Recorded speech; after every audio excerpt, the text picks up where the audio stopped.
Hi, I'm Kiwi. And I'm Jarad. And we are the two gentlemen coming to you together. Together. How good is it? At last. It's amazing, actually. It really is. Who would have thought? Who would have thought just actually, after our beginning of, however many we did together, and then it was just, we were forced into this, state of lockdown, and yeah. Wow, you're not a computer screen. It's great to see you in the flesh, Jarad. I made you a cup of tea. Yeah, thanks, man. It's really nice. Yeah. I bought the kettle today, actually, just for your visit. I noticed that you pulled it out of a packet. Yeah, well, that's the type of guy I am. Thanks, man. I really appreciate it. So, Jarad, how are you? Good. Yeah, obviously pumped about having been able to do this together. Really makes a difference for your mental health, really. Like, all day I was just excited that you were coming over. So, yeah, here we are. What about yourself?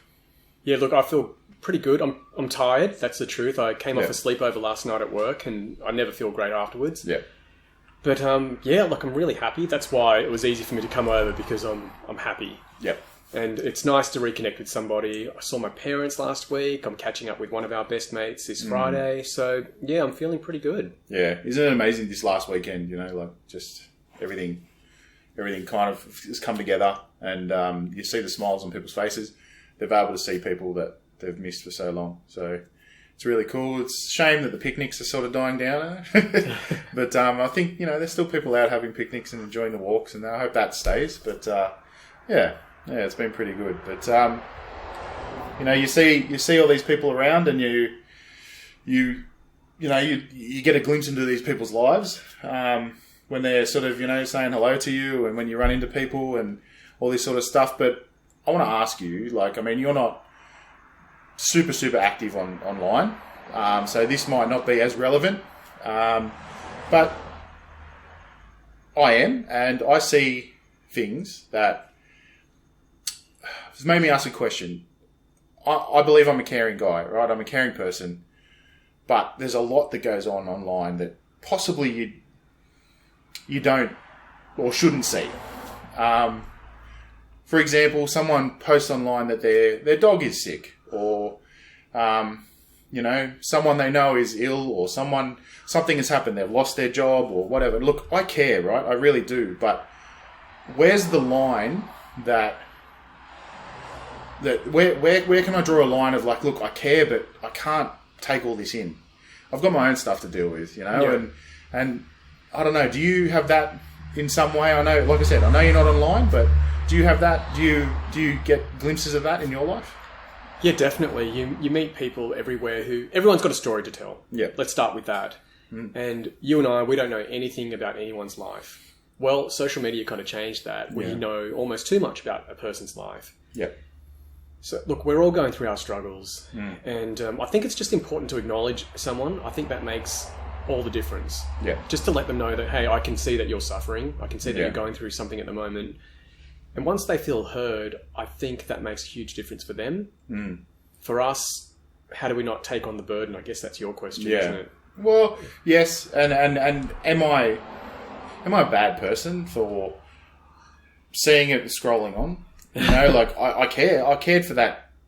Let's be honest. I cared for that millisecond. And I feel bad saying it, but I scrolled on. And some people, I do comment, I do send messages to, or I do acknowledge. And I know times in my life that I've gone through grief was before the socials. And, there was people who come up to me and didn't really know what to say and didn't really know what to do. But there was other people that just said, I don't know what to say or do, but I'm right next to you. Yeah. So I suppose if you can react like that on an online presence and just, basically say the same thing. Look, I'm sorry, and if you ever need anything, I don't know what to say about it, but I'm happy to listen or talk to you or whatever you need, I guess. Yeah. That's probably it. But yeah, it's a tough one, you see so much and from people that 3 times apart, if that matters, 3 degrees, and I don't think we're meant to know that much. Yeah. It really is. And it's hard for us to sort of take that all in, I think. Yeah. You said a lot of really important stuff there. The stuff about grief that you mentioned, how you said that some people didn't know what to say, but they just said that they were there for you. Yep. I actually read a book, just an excerpt from a book on grief. My boss, she's doing some pastoral studies, and I'll just give her a shout out. She's a lovely woman. Yeah. And that's basically what it said. You know, they just need you there with them. Yeah. You don't even have to do anything. Just your presence is the thing that they need. Yeah. So that's a really good point, Jarad. I agree with that. Yeah. And when you said that you cared for a millisecond about this dog, what else were you supposed to do? That's the thing. Are you a vet? And I don't think you are. Nope. If you were a vet, would you have dropped everything and rushed out to this dog? You wouldn't have. No. So there's also a bit of pragmatism that has to come into it. And it's really hard to be able to switch off. When we're not sociopaths, I'd like to think. I'd like to think that we're very empathic people. But you said, where do you draw the line? I think you draw the line when it impacts your life and your mental health. And there's only so much we can do for anybody. And, you know, the old expression, you can lead a horse to water, but you can't make it drink. Yeah. It's the same with anything else. You can't walk someone else's path for them. And we've talked about our kids and how do we help our kids learn things, especially mine being homeschooled. And I said, it's not my job to get them through something. It's to be there beside them while they get themselves through it. So I think that's the best we can do, really. Yeah, and I think beside them, you know, that's the key. Like I said, and you just said then, all it took for me was to know, and still to this day, that particular person, I know there was a lot of people that you know, put their hand up and supported and offered what they needed to offer, but there's one particular person that he just was next to me. Yeah. That was it. He didn't have to say anything. And to this day, and you know, he knows who he is, but to this day, that is how I deal with people who are grieving. Yeah. You know, so being apart and seeing these things online, I suppose that's not how I would help someone. Yeah. But I suppose, you know, saying that you would, I don't know. But yeah, it's just an interesting thing because I don't think, I feel bad sometimes, you know, like, yeah, am I a bad person for not look, for not caring enough? But I got my own stuff, and you've got your own stuff, and my close friends have their own stuff, and my family have their own stuff, and you know, John, who knows somebody, yeah, I feel bad that that's happened, but yeah, it's you see it, you see so much, you see divorce, you see, you know, death, you see sickness, you see all that sort of stuff, and it's just sometimes it gets too much. It really does. Yeah, that's the thing. What is the proportional response? Let me tell you something. A friend of mine, his sister's written a book. And this is one of the statistics from it. I'm sorry to bring down the mood, everyone, but I just to ram this point home, 43,000 children die every day from malnutrition. Yeah, right. Okay. Now, does that mean we should no longer care about this sick dog? Yeah. And care about these 43,000 children? Well, not that many people die from COVID, I can tell you that, every day. Yeah. So this is life, and I've said before, there are some philosophies that say that life is suffering. That is exactly what life is. You know, we get given these bodies and they decay. Yeah. You know, we grow and then we decay. Yeah. So it's... Just enjoy it while you're here. Well, yeah, I guess. That's the best you can do, really. So, Jarad, I guess we've kind of moved on to the topic of grief. I know that's not your intention, but it just got me thinking about how we all process grief differently. Yeah. And just the importance of grieving. I've met people who are much older than us. I actually met someone's wife, and she said to me about her husband, who was much older than us, he still hasn't dealt with the grief of losing his dad. And that was a long time ago. Yep. And just the importance of processing it, getting it out of your system. I mean, I'm not going to sit here and pretend to know that, you know, all these stages and everything like that of grief, but there is stages of grief. I mean, everyone shows it differently, but if you sit down with somebody who's trained, they can recognise that you're going through all those stages. And like I said, I'm not going to pretend to go, the first stage is this and the second, I'm not. But there's a lot more people out there that know. But I think people go through that. Yeah. But I think you can get locked on a stage. So there might be, for argument's sake, the stage of clearing out the belongings, clothes. If you get stuck on that, I don't think I don't think you can go any further. You know, it's the importance, like you said, of getting through those stages and processing it. Now, sometimes people get it done in, it's their personality. I mean, sometimes people get it done in 3 months. Doesn't mean that they have completely forgotten about that person. Yeah. But what it means is they're just better at processing things. Better is probably the wrong word. They are able to process things, you know, quicker. But then there's people that are holding on to things for decades. Yeah. I have a bookshelf right in front of me that has things from my grandparents. Yeah. That has things from me. That has things from my parents. Scattered through the house, I have things like that.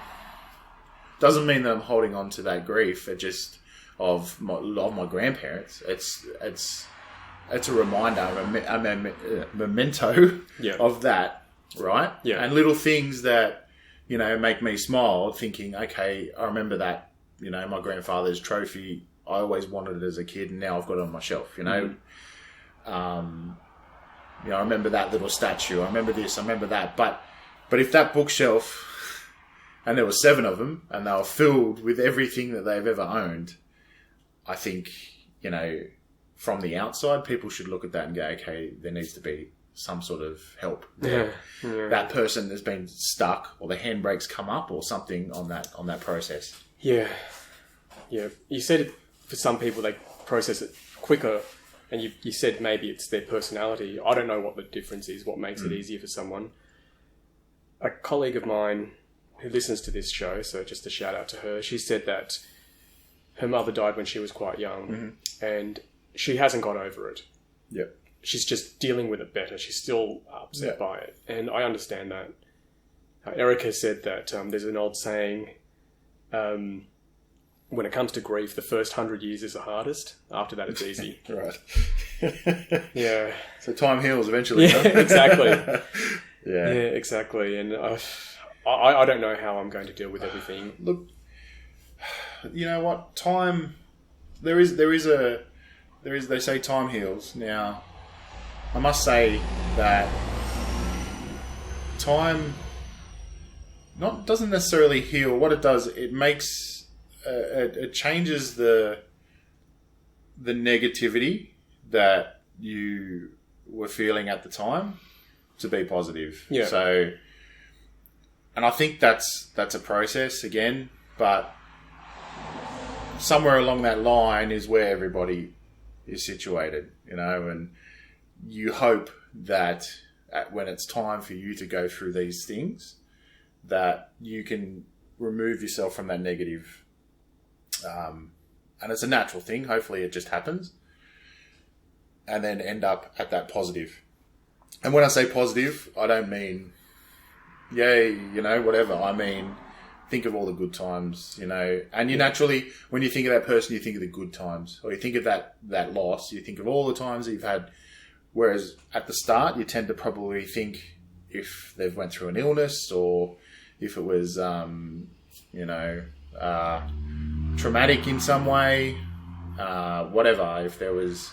So all the negative stuff come up because you're emotional, right? And then eventually, you know, you sleep on it, and sleep on it however many times, and you start to think of the positive stuff. And yeah, you'll have your moments, but those moments should be few and far between because, you know, essentially that person wouldn't want you to be dwelling on the rest of your life when, like you said, we are put on this earth for a certain amount of time, and you know. We aren't here forever, so it's you know they would want you to remember them for their good times because however many years they were on this world, they weren't all doom and gloom, you know. No. So that's the way I think it kind of works. Sometimes people just get stuck, you know, and whether a new partner or a new dog, a new something, a new job, a new city, kind of gets them past that, then if that's the case, that's good. But I suppose it's hard though to go, are you buying that new car because of that, and are you just trying to buy your way out of grief? I think there's that thin line of going too early, but yeah, I don't know. That's just my 2 cents of some guy on the internet talking. Well, you've dealt with your own issues in your life, as have I, and anyone's approach to me is valuable. Yeah, really, as long as it's healthy, of course. Yeah. But look, we've talked mainly about the grief of the loss of a loved one. Yeah. What about the other things? For example, just knowing that things didn't turn out for you the way that you think they should have. For example, losing a grand final. Yep. I can imagine that would be something that would be really difficult to get over, especially at a high level. Mm-hmm. You and I, we played in a grand final in under 14s at school. We went through the season undefeated. And then we led 17-0 in the grand final. We lost 34-17 in extra time. I still remember it. Unbelievable, isn't it? Unbelievable. Our star player broke his wrist during the game, and we lost. We couldn't yell out, "Go Eddie," because he was on the sideline. Yes. Yeah. And I just imagine how hard that would be for someone who has a once-in-a-lifetime opportunity to become essentially immortal. You'd feel like that. Becoming a premiership player or winning Wimbledon or whatever it is, grieving something like that is pretty big too. Yeah, and grieving isn't, like you said, isn't set to a loss, a death. You grieve friendships, you grieve lost opportunities, you grieve all sorts of stuff, and you go through those stages. Like, it's not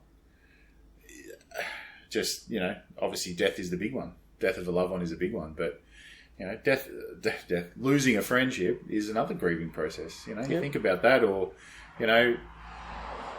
all the time, and that's, how do you deal with that? That's hard. Like, oh no, that person doesn't like me anymore, or that person, if we're out of touch, like, why are we out of touch? I didn't feel that way, or all that sort of stuff that goes on in your head, and you're like, oh, did I do something?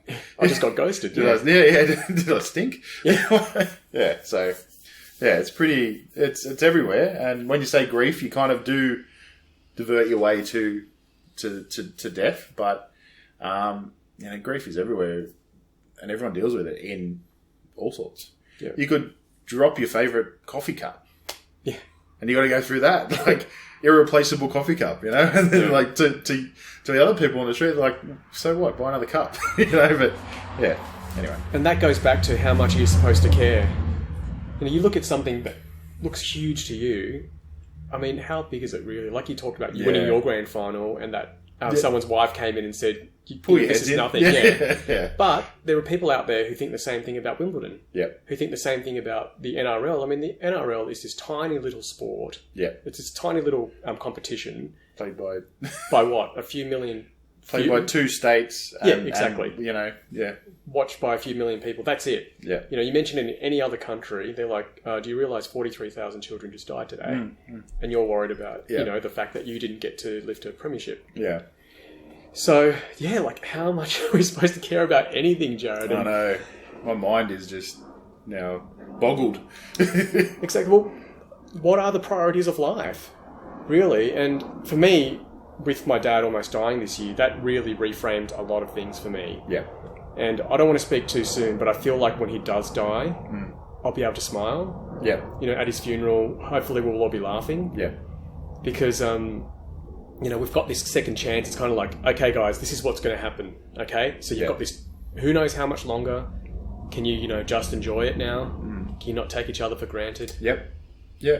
I think that's a valid point. And, you had your moments where you kind of started grieving. Yes. Exactly. I wasn't there, and I wasn't, part of your life at that time, but I would imagine that you had your grieving moments before he passed, and he hadn't passed, but before, you were told that he wasn't well. Yeah. And he may not come out of it. So you had those moments, and you've kind of already processed them.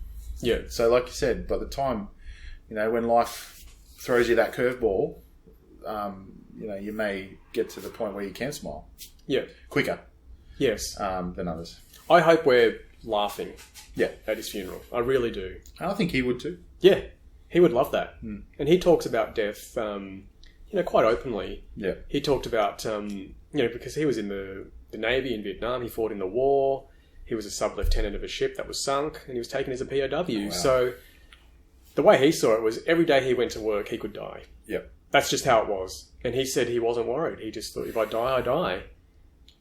That's phenomenal. I know. That is right now, I couldn't think of just getting in my car and going to work and going, well, I could not come home today. Yeah. Far out. That's just, I know these guys are trained and there's people doing it right now. Yes. Right now. And how much are you supposed to care about them, Jarad? Exactly. I don't know how. Yeah, it's. I hope talking through this, I feel better because there's, like I said, there's just been times where I've just felt bad because I haven't given it enough attention or something. I don't know, but what attention am I supposed to give it? And would you be giving the attention because it's the right thing to do, or to make yourself not feel bad? Yeah, well, that's I think it'd be a bit of both, to be honest. Yeah. We're all sitting here in the honest chair. Yeah. Sometimes I think we do things just so we look like we're doing something. Yeah. Look, there's people out there that do things like that on purpose, but I'm not saying I'm in that space. I'm saying that I feel like I should do something because in me is saying, oh, well, this person's going through a tough time, but I don't know how am I going to do something. I've seen it online, a fleeting moment online. Yeah. And unfortunately, some of it just becomes a fleeting memory. Yeah. Not for them, but for me, yeah.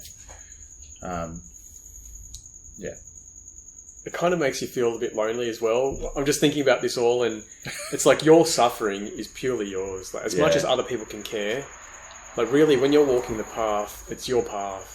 That's it. Unless someone's gone through the exact same thing as you, which no one can. We all go through, even if it's the same experience, it's always slightly different for each person. I think so. I agree with that.